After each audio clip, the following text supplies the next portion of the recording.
This is a recent IBM report that says 63% of companies plan to pass the cost of data breaches on to customers, up from 57% the previous year. Likely not a surprise with the increase to breaches that we've seen. But this trend is showing a growing reliance on consumers who absorb the financial burden of security failures.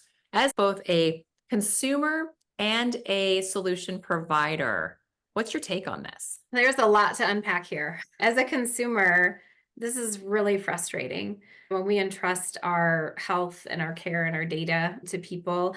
And understanding nobody's perfect, there are going to be breaches, but to say the burden falls to me to fund some of those measures, that's a challenge to hear. As a provider of a solution for cyber resiliency and recovery, I think this really highlights the need for healthcare organizations to really be able to tell that story about a cyber event and what the impact is in a more meaningful way. I think every healthcare organization, every board, every leader knows that the threat is out there.